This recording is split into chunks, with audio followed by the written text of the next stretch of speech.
চলে এলাম আরও একটা নতুন রেসিপি নিয়ে আপনাদের মাঝে। আসসালামু আলাইকুম, সবাই কেমন আছেন? আশা করছি সবাই ভালো আছেন, সুস্থ আছেন। আলহামদুলিল্লাহ, আপনাদের দোয়ায় আমরাও ভালো আছি। তো আজকে আমি চিংড়ি মাছ দিয়ে তিতা ছাড়া করলা ভাজি করব। তো এখানে আমি 2টা করলা নিয়েছি আর 2টা আলু ভালোভাবে ধুয়ে পরিষ্কার করে নিয়েছি। এখন কেটে নিব।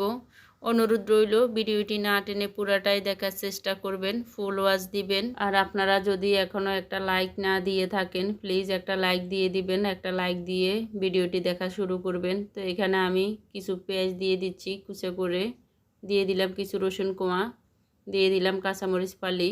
আমি সবগুলা কিন্তু আগে ধুয়ে নিয়েছি, তারপরে পানি সরিয়ে সবগুলা কুচা করে নিয়েছি। তো ভালোভাবে ধুয়ে সবগুলো আমি কুচা করে নিয়েছি। এখন চুলায় একটা পাইপ্যান বসিয়ে দিয়ে দিলাম সয়াবিন তেল করলাগুলা ভাজার জন্য। দিয়ে দিলাম চিংড়ি মাছগুলো হালকা ভেজে নিব।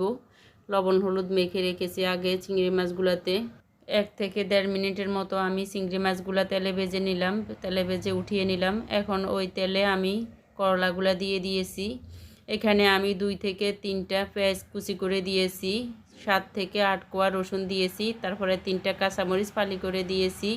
দিয়ে দিলাম স্বাদ মতো লবণ, দিয়ে দিয়েছি হলুদ গুঁড়ো 1/2 চা চামচের একটু বেশি হবে। দিয়ে দিলাম জিরা গুঁড়ো 1/2 চা চামচ, ধনিয়া গুঁড়ো 1/2 চা চামচ। সবগুলা মশলা দেওয়া হয়ে গেলে এখন আমি নেড়ে ছেড়ে দিব ভালোভাবে নেড়ে ছেড়ে মিক্স করে নিতে হবে। এখানে আপনারা দেখতে পাচ্ছেন আমি কোনো বাটা মশলা ইউজ করি নাই, আমি রসুনগুলো আস্ত দিয়ে দিয়েছি। করলা ভাজিতে যদি আপনি আদা রসুন বাটা দেন তাহলে করলা ভাজিটা তিতা হয়ে যাবে। তো এখন নেড়ে ছেড়ে আমি ঢাকা দিয়ে দিলাম 1 মিনিটের জন্য।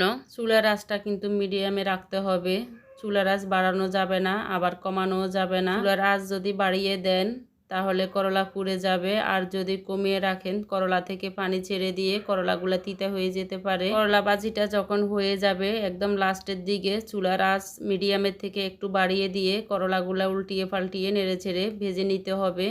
তো এখন আমি আরও কিছু পেঁয়াজ কুচি দিয়ে দিলাম। করলা ভাজিতে যত বেশি পেঁয়াজ দেওয়া যায় করলা ভাজি কিন্তু তত বেশি সুস্বাদু হয়। এখন আমি চিংড়ি মাছগুলো দিয়ে দিলাম, দিয়ে ভালোভাবে উল্টিয়ে পাল্টিয়ে আমি নেড়ে ছেড়ে করলাগুলা ভাজি করে নেব। ভাজিটা হতে হতে আপনাদেরকে একটা কথা বলি, নিতুর কাহিনী আইডির নাম। ওই বোনটা অনেক বিপদে আছে, আপনারা যদি পারেন ওই বোনটার আইডিতে গিয়ে বোনটার ভিডিওগুলো দেখে নেবেন, ফুল ওয়াচ দিয়ে ভিডিওগুলো দেখবেন কোনো স্বার্থ ছাড়াই। ওনার হাজব্যান্ড খুবই অসুস্থ। এখন হচ্ছে আমি একটা কমেন্ট করব ডাটা অফ নেচার আইডি থেকে। ওই ভাইয়া আমাকে খুব সুন্দর একটা কমেন্ট করেছে। ভাইয়া লিখেছেন, আপনি তো সফলতার খুব নিকটে, সফলতার জন্য ধৈর্য খুবই গুরুত্বপূর্ণ বিষয়, কখনো হতাশ হবেন না। সময় যতই খারাপ হোক বা ভিউ কম হোক, হতাশ হলেন তো ব্যর্থ হলেন, ভিডিও চালিয়ে যান, সফলতা কখন কিভাবে আসবে বুঝতেই পারবেন না। ভালোবাসা রইল। ভাইয়া আপনাকে বলছি অসংখ্য ধন্যবাদ এত সুন্দর একটা কমেন্ট করার জন্য। আসলে মাঝে মাঝে বিরক্ত এসে যায় আর ভিডিও বানাতে ইচ্ছা করে না, তো কিছু করার নাই, ভিডিও বানাতে হবে, ভিডিও ছাড়তে হবে।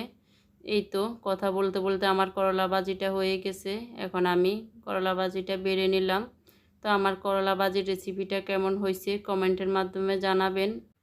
তো আমার ভিডিওটি যারা নতুন দেখছেন প্লিজ আমার চ্যানেলটা সাবস্ক্রাইব করে দিবেন, আর ফেসবুক থেকে দেখে থাকলে প্লিজ পেজটি ফলো করে দেবেন। এতক্ষণ পর্যন্ত ভিডিওটি দেখার জন্য সবাইকে অসংখ্য ধন্যবাদ। সবাই ভালো থাকবেন, সুস্থ থাকবেন। আবার নতুন কোনো রেসিপি নিয়ে চলে আসবো আপনাদের মাঝে। আল্লাহ হাফেজ।